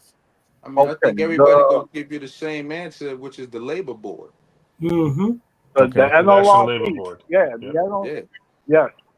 And they don't charge you. It's a free service. It's run by the federal government. Now, not every worker could go there. Like if you work for the railroad, you're excluded from the NLRB. They have their own separate mechanism. Okay. Yes. Yeah. Right. Yeah. But 95% of workers could go to the NLRB and put in a charge against their employer. Okay. And it's free of charge. They represent you for free. And at least you got somebody looking out for you. That's good to know. So that's the short answer. Yeah. So people out there, man. The people out there who get in these incidents at work and you guys do not have a union, listen to these guys here. Go to the labor board and they can probably help you out with your situations. Because I know a lot of people out there, the boss say, oh, get out of here, you're fired. And that's it. They just go home. You have rights too. So they have rights too. So you guys have rights too, man. And whether it's a pay issue, they have a separate entity for that, the wage and hour division. So, allowing a lot of people get, stuck with their hours and losing money and bosses playing games. So I just want overtime pay. Mark, you was going to say something? Yeah, something that I wanted to touch on that Pinky also introduced to give y'all a better example of like worrying about being targeted or being unjustly written up. and also to speak on having unity when you got a family of a union. You know, Moon, you were there. I believe Pinky may have been there also. You know, I had an incident where we were sitting in the classroom with our director, our boss. Yes, I was And there. there was some unjustly things going on to some degree, you know, and I had some questions. I wasn't asking questions to be a rebel rouser, but I was asking questions because I'm someone who needs clarity. Yes. If I'm going to do the job efficiently, I need to know exactly what it is you're asking me or telling me to do. Exactly. Our boss got very defensive and said that he wouldn't answer the questions. He said, "Well, how would you feel if I would ask you questions?" I said, "Well, I would answer them. It's that simple. Exactly. If you ask questions, I answer them. If I got a legitimate answer." Well, to make a long story short, he said, "Well, listen, now if you feel some kind of way, you know, you can come to my office." So I said, "All right. Well, I'm gonna be at your office." And then Moon stood up and he said, "And I'm gonna be at your office." And then Yep. another officer Right stood up up and there said, with "I'm you. gonna be at Right your office." there. And then everybody stood up and said, "We gonna be at your office." And then we walked in his office. Yep. Then we walked in his office like that. Now, please tell. Right, I remember that. Tell him. Now go By the ask time him that a question conversation, when he saw us standing over that desk, he said, "Barry, could you ask everyone to leave?" I said, "Yeah." You know, and when everyone left, I put my hand on his shoulder and I said what I just said a second ago. I don't ask questions to be a rebel rouser, man. I'm asking for clarity, man. Mhm. And then, you know, later he came in and he apologized. He ended up being a pretty decent director after that. But, you know, that's the power of having a union and not being worried about having a target on your back. Just do what you're supposed to do. Yeah, And exactly. it's never careful, you know. You agree with that, Eddie? Oh, 100%. 100%. That's good, man. That's good. We've been in a lot of situations. I'm sure a lot of y'all union organizers doing contracts, stuff like that. So we've been there. Now if a person you organize in a shop and someone comes up to you and say, "Listen, I'm interested in being in the union, but how long does it take for me to be part of the union?" How long typically does it take for a person to become a union member? Anyone can. Well, in the private sector, you could be in the minute that we get a contract, everybody that's working there is in the union. Okay? Basically, you're in the union if we have an election that's run by the NLRB, because that's also one of their functions. If we get enough pledge cards signed, we could petition for an election. And the NLRB handles the election. Once we win the election, and then 7 days later we're certified, there's a 7-day waiting period. And the reason for that is if anybody has any objections to the election or whatever, they could put in their complaint, and the NLRB will investigate it. If there's no merit, they throw it out and they certify the election. A lot of companies always put objections in when they lose, even though the objections are nothing. All they're doing is stalling for time. Right. You know? Right. But once the NLRB certifies us, even though we don't have a contract, technically you're in the union. Okay. Now, we're not going to charge you dues or anything until you have a signed contract. But hopefully that answers your question. Yes, sir. Yes. What about Anthony? It's a little different for the public sector unions. The minute you are hired, you are unionized. Dues come out of your check right away. Right away. Yeah, Trent was like, he was in the academy, he looked at his check, he's like, wait a minute. Yeah, where's my money? Where's my money? So the big thing is that's a big threat to a lot of anti-labor organizations. And a few years ago, they were able to get past the Janus decision, which allowed people to still get the benefits of a union, but not have to pay union dues in a nutshell. And there was a lot of opposition to it from public sector unions because that's who it would affect the most. Mm-hmm. Because we're still required to represent you, which is crazy, right? I'm still have to come and do my thing with you, but you're not paying dues. Yeah. We got to close shop. Yeah, but doesn't that back up? And then I think later on they have to pay all those dues that they didn't pay before. No, so what would happen is what they wanted was the Janice decision. What they thought was, because there was that teacher whose name was Janice, thought, well, I don't want to pay dues. You're sponsoring, you're advocating for a politician I don't agree with, and that was the genesis of it. And why big corporations and big cities started latching onto it was they thought people were going to opt out, and it would bankrupt the union. Not only is the union's power its people, it's also the money that they generate. So if you have all these people you have to represent and not paying dues, and then there goes the union, right? You know, how do you operate with no operating capital? So it had the opposite effect. We got everybody, AFSCME and a lot of the other public sector unions, made sure they went around with what we call the green card, make sure everybody was enrolled. I think total there was maybe 50 people out of a union of 80,000 public sector workers. We were like, yeah, I'm not going to join. So it had the opposite. Well, effect. What it did is it galvanized us. Go ahead, Eddie. And in the private sector, we had that problem too, where people would, I don't have to pay dues. Well, you're getting the benefits of the contract, you're getting the increases, but you're not going to pay dues when everybody else is. So in the private sector, what we have is called, and it's illegal, it's called a maintenance fee. Okay? You're not in the union, but you're getting everything that's in the union contract. You got to pay 85% of the dues. Okay? So once we started doing, and like my man was just saying, it's only a handful of people that do that. Right. The majority of the people. Yeah, it's not many people. Yeah. Yeah, the majority of the people, they want to be represented because they already lived with their boss. They know how it was. So, you know, but that's a good point. That's a very good point that my man brought up in the public sector, because you know what? It galvanized people. Instead of what they thought was going to happen, it was the opposite effect. Yeah. Why? Because they know who they're dealing with. You understand? People are not stupid. You don't have to have a college degree to know when you're getting screwed. I'll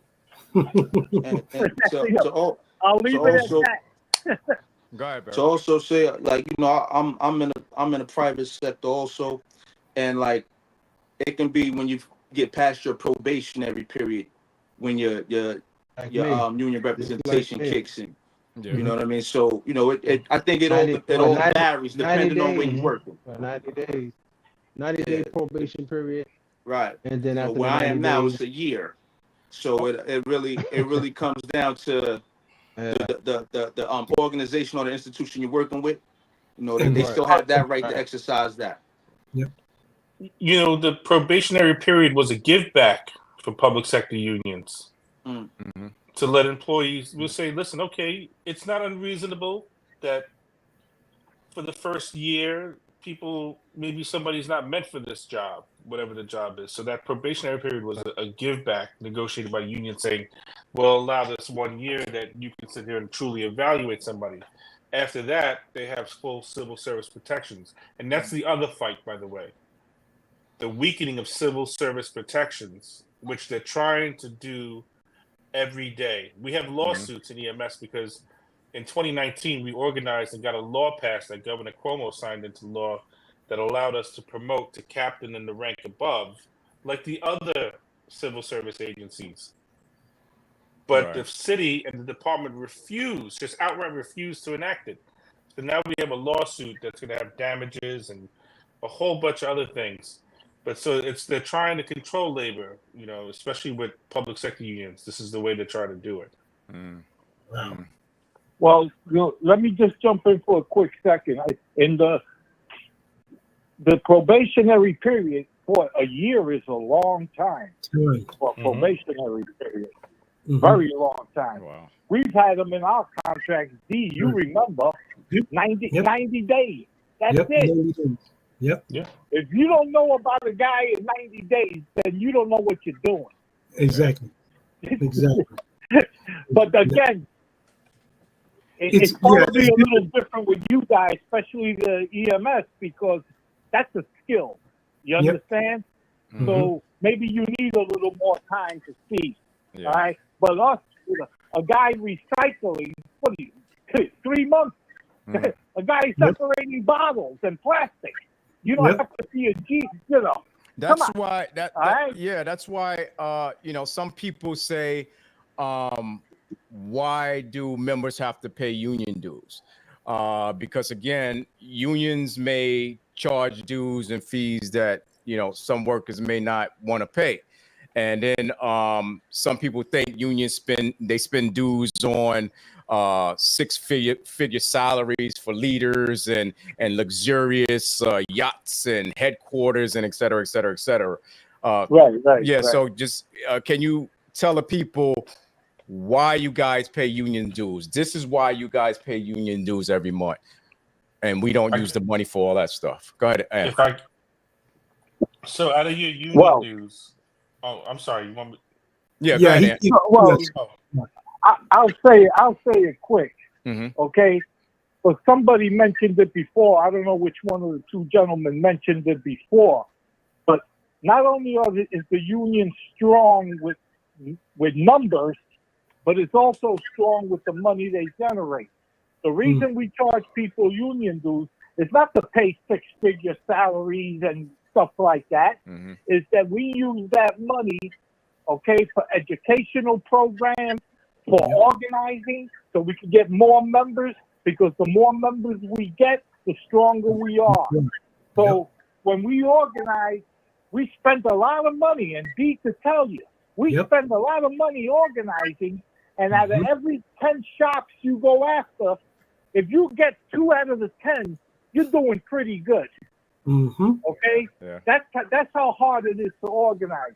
And you got to spend money. You take people to lunch. You buy them. You get T-shirts made for them. You get hats, buttons. That's not free. That stuff costs money. Right. And that's what we call operating funds. And that's why the unions charge dues. Sure, we want to get paid. I mean, we're working. We got families too. But the money, most of the money goes is, the truth is, the most expensive thing for a union in the private sector is organizing. That takes money. And you know that well. Yep, definitely. You could run through something. You get a big shop, 150 guys, 75 guys. You're trying to organize them. You could run through a lot. Barry could attest.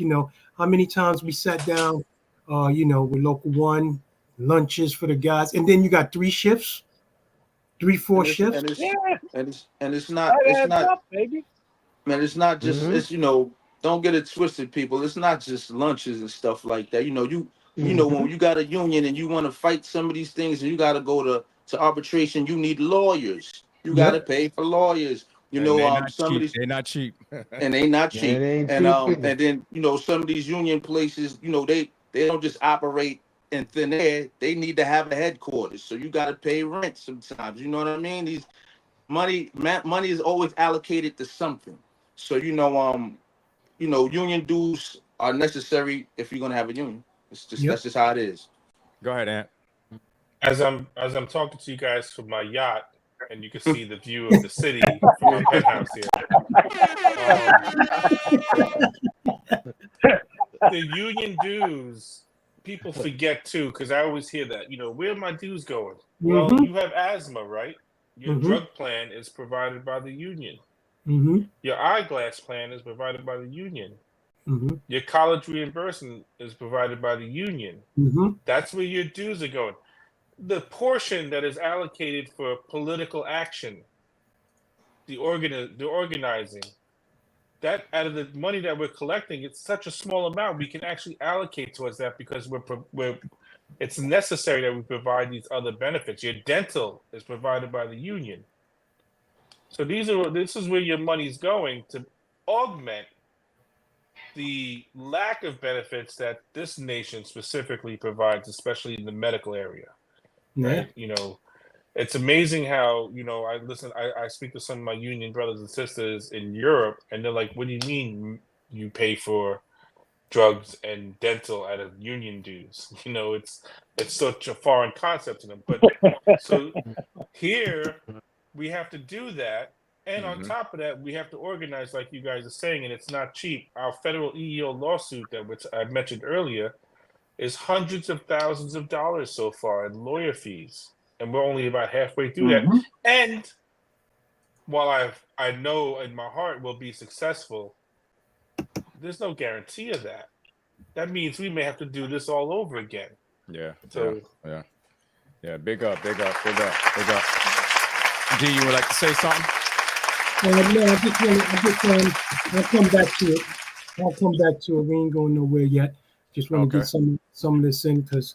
Okay, gentlemen, we got 5 minutes, gentlemen. One more question, and what is it like to walk the picket line, right? Because I know when negotiations between management and the union breaks down, the union may have to decide to strike, right? So what is it like on that picket line? I mean, in the private sector, I must have handled 1,000 strikes in my career. Right. Okay. When I was with the Teamsters, I had in Brooklyn Greenwood Cemetery. You guys from Brooklyn probably heard of it. All right. We had a strike there for 7 weeks. They had 91 bodies they couldn't bury. And it was this time of year where it was hot. And they had them in their holding cage. Hey, let me tell you something. We have people coming from Connecticut with cadavers because Greenwood Cemetery has a crematory. And not many cemeteries have crematories, okay? So they had a contract with a medical school in Connecticut. It could have been Yale Medical School, where when they finished with the cadavers, they would bring them down. So they brought this. So this guy came down with a cadaver, and we stopped him at the gate, and he didn't know there was a strike. So he's sitting there with a body. So he's there with a body. So imagine. So the cemetery bosses came down the driveway and told him, come on up. And the guy said, I ain't crossing no picket line. So he said, well, just drive in the gate. We'll pick up the body. So basically, I looked at the guy. I said, yeah, go ahead and do it. They can't bury the guy anyway. They can't use the crematory anyway because my shop's doing with the guy that ran the crematory. He literally going to be dead and stinking. Literally. Yes, exactly. So when the guy drove through, he called them down, and they said, no, bring it up. And the guy got pissed off. We're talking about 300-400 yards to where they were. It's big. So he, you know what the guy did? He opened up the back. It was a cardboard casket. He just flung it out, and it hit the ground. The damn thing busted open, and the cyst came rolling out, man. Oh, man. And just when that happened, there was some old ladies getting off the bus on Fifth Avenue in Brooklyn, and they saw this. They started screaming. The cops started yelling, "Get that body out!" It was like a comedy scene, man. It really was. Well, Ed, get to you. I know we can't strike, so. I don't know if I'm going to top that. No, you guys can. You got the Taylor law. Yeah, you got the Taylor law. I don't know if I'm going to top a story of leaving bodies. That's pretty crazy. We got 1 minute. I can't strike as you guys know, I can't strike, but we can do job actions, and so I think as we go along in this contractual negotiating process we're currently in, the fight for pay parity and benefits, I think there are some things that have to be explored. Yeah. That people will still get the services that are necessary from EMS workers, but maybe maybe I don't come in uniform. Yeah. Maybe maybe it's Hawaiian shirt day every day. Yeah. Mark, Mark, we got 1 minute. Like I said, I mean, we ain't gonna top what Eddie had to say, but I would Eddie got just say, some man, stories, boy. yeah, man, but it's just a matter of like, look, man, when you're fighting for what you you deserve and what you're entitled to, you know what I mean? You fearless out there. That's what all I can say, man. It's that the camaraderie, and standing tall and and I don't care who's out there. I don't care if the big wigs come out there and they start pointing, whatever the case is. I'm not worried about that, man. Shout out to my man Luigi Vaitage out there. That's man. what I was just telling him. Yep. He's one of the big. He's one of the dog head honchos. Yeah. Never scared. Never Shout scared. out. Shout out to Luigi, never scared. Shout out to Madonna, never scared. Shout out to all of them. You know what I'm saying? Like they was there. Well, gentlemen, I'd like to thank everybody for coming here today. We got some good information from you guys, and I'm pretty sure the viewers and the listeners got something out of this, man, and I appreciate you guys coming in. Anthony Almajero, good luck on your book. Good luck with the FDNY union. So I know you guys are doing your best over there, and it's really hard. And I just want to thank you for coming on, man. Thank you. Thank you for having me. Thank you for having me. Anytime, I appreciate it. Anthony in the building. Anthony gone. Hold on, T. My brother. I know. Eddie, you still on? Eddie. Yeah. Yeah. Yeah. I want to say this real briefly and quick. I want to thank you for everything you showed me, for everything you taught me, for all of the contract negotiations that you helped me, for all of the picket lines, for all of the labor boards. I always remember a thing you told me. You said when I first started organized, you said, listen up, no college is going to give you the education and negotiation like you're going to get. You're going to be able to use this for the rest of your life. And you were so right. Thank you so much. Thank you for everything. Blessings. Blessing, man. Thank you for coming on today, man. Appreciate it, man. All the love, guys. All the love. Thank you for having me, and keep up the good work, man. Yes, sir. Yes, sir. In the building. Edwin Gonzalez in the building. Edwin Gonzalez gone. Mark, you ain't no stranger, brother. That's right. Knowing you for many years, man. It's good to see you, bro. It's good to see you, Good to see all my brothers. Good How to see all my brothers. Yeah. And again, man. again to you too. Thank you for standing tall with us. Thank you, bro. Through all the contract negotiations. I remember the last one you did. You did the mandatory overtime, the order thing, and I really appreciate that. I still look at that to this day. Thank you, man. Standing online and everything. Thank you, brother. Yeah, man. Mark Berry in the building, man. Mark Berry gone. Peace, man. BK Pinky in the building. What's up, brother?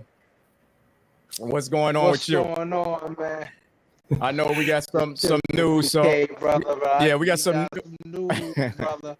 All right, so let's get into it.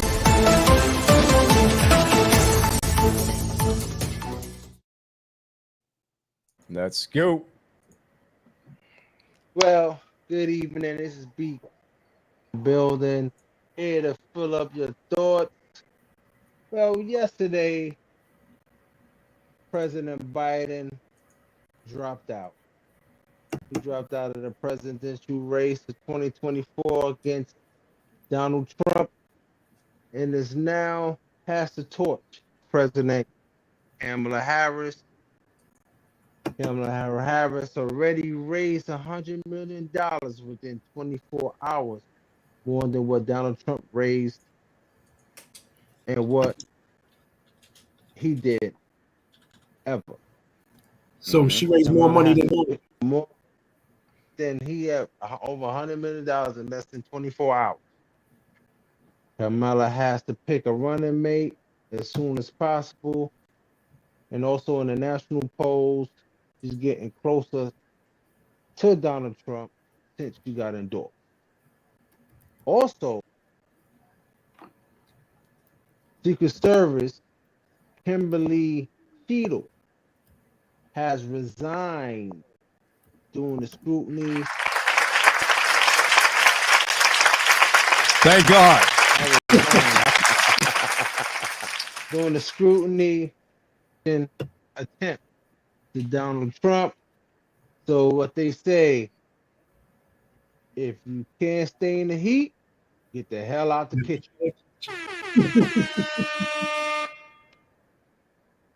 Now, on a good note, the Olympics is back. We got in Paris in 2024. We have LeBron James, King James, and Coco Gauff. They're the flag bearers. They're gonna be holding the tomorrow. Open the ceremony. It's around 10:30 a.m. Please watch. The world is watching. Let's go USA. Bring all the gold. We want all the gold. Yeah, we Bring definitely it back want. home. What do you know what Back home. what some of the events they're gonna have? What are some of the events, new Well, events? they're gonna have, the new events. Yo, this is special, man. I want to see this. They're gonna have break dancing. Wow. Break dancing as one of the events in Paris. Break dance. I have to see that. That's a special event. That's hip hop. They're bringing hip hop to Paris. I have to see that. Yeah, that's gonna be But now, on a sad note, real quick. this is a heavy heart. I'm just gonna say quick.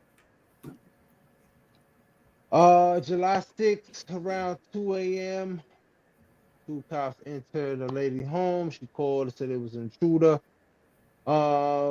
She thinks someone is around the house. Her name was 36 years old. She was, to me, she was murdered by this cop, 30 years old. Her name is Sean Gracie. And you know what? Run the food, man. Oh, these are the two, all right? Yeah. All right. Let's we're gonna check out this video. Okay, we're gonna check out this video. Yeah, we've been glitching. Yeah, it's coming out. Some viewers may find the following video disturbing. Viewer discretion is advised.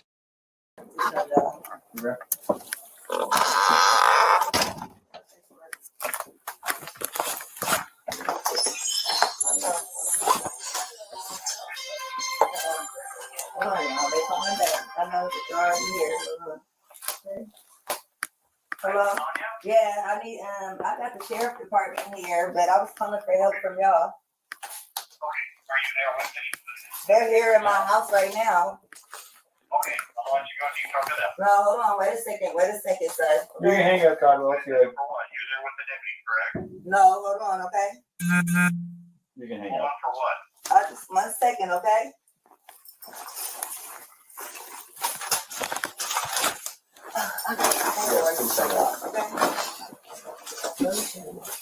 Okay. What's up? I got some paperwork. Can you grab that Bible, please? Yeah. Hey, I just need your name so we can get out of here. Was there any damage previous to your car? Previous, yeah, it was. Okay, what was the damage? A dent, I believe. Well, what about windows? Oh, it was something that happened earlier. Okay, perfect. What is your last name? Shouldn't have to think about your last name. You're not in trouble. I just need to attach. Huh? Massey. Yeah. You have an ID? That'd make things so much easier. I just need just driver's license will do, and then I'll get out of your hair. I want to show y'all my paperwork. I will look at your paperwork. What paperwork? I got some paperwork. Well, just from- get your ID. Well, let's get your ID first, and then One task at a time here. Okay. Let me Here, grab your ID for me. Okay. Your ID. One task at a time. So let's do an ID, and then you can dig around for your paperwork. I don't know where my ID is. you see in that stack right there, maybe. 1 second. Check on her. Let me do this. We don't need a fire while we're here. Right. Okay. Let me see. Okay. Where you going? Huh? Where you going? Away from your hot steaming water. Away from my hot steaming water? Yeah. Oh, I would rebuke you in the name of Jesus. Huh? Rebuke you in the name of You better fucking not. I swear to God, I'll fucking shoot you right in your fucking face. Okay, I'm sorry. Drop the fucking pot! Drop the fucking pot! Drop the fucking pot! 19 shots fired. Shots fired! Shots fired! Drop the fucking pot!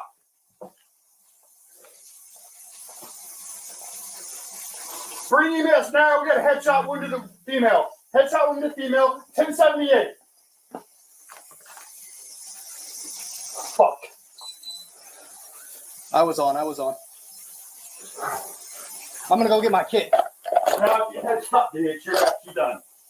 You can go get it, but that's a headshot. God damn it.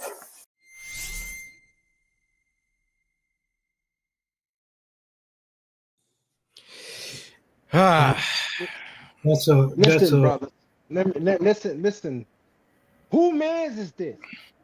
Okay, I gotta really something about this. Who mans is this? Right? She said, I rebuke you in the name of Jesus. Like Talk to us. The great Fred G. Sanford said, you big dummy. Rebuke means you criticize someone, right? Behavior. That's all it means. Rebuke of Jesus. He didn't say, oh, I rebuke you, and you're gonna shoot the lady? You're gonna shoot the lady because she said, I rebuke you? Oh, no, you don't. I'll shoot you in the face. What are you talking about?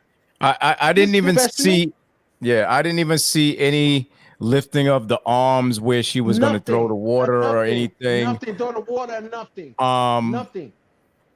Even if she did have water, just say she did have water. How much damage is water going to do to you? Even if it's, I don't care how boiling hot it is. How much damage is going to do to kill you? Nothing. And you sit here I've and been through 6 different agencies in 4 years since 2020. What is he? A rent-a-cop? Yeah. What is he? It's a lack of training. You tell So, me. yeah, lack of training. He's of a gun because this is crazy. Not even a lack of training. It also, I guess, where he was at.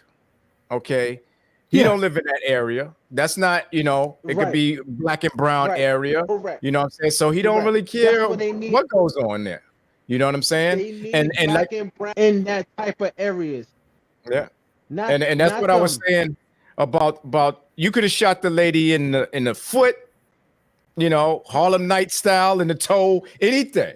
What happened to the taser? What happened to you? Supposed to have a taser. There you go. What happened to the tasers? What happened to the taser? Yeah. That was unprofessional. He wasn't trained. He's not trained. Now he's going to be trained in jail because he's a murderer. It's a shame. It's a shame. They're going and like we said, racing, I hope they train you real well in jail. I hope. Yeah. Condolences to the family, man.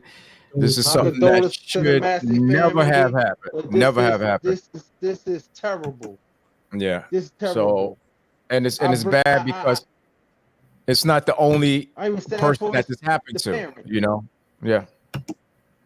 It's a and shame. the good cops out there, the good cops out there. I'm sorry for this. Yeah, this is yeah. We got some good cops out there. Our condolences to the family.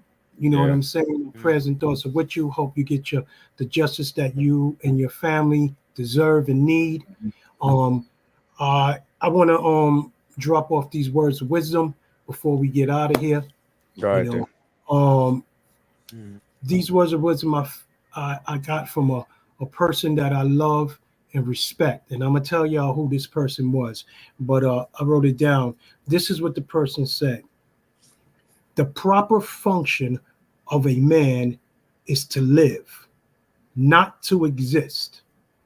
I shall not waste my days in trying to prolong them. I shall use my time.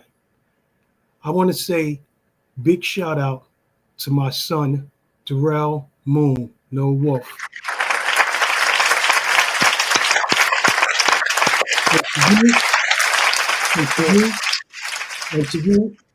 And to you, Papa Wolf says this. Keep traveling the world as you see new things and meet new people. Liberate your mind so your soul can stay free. And for y'all that don't know what liberate your mind means, look it up. That's food for thought. Darrell, I love you. Keep doing your thing, baby. If you walk away from me, I just love you from behind. From behind. Hit on, baby.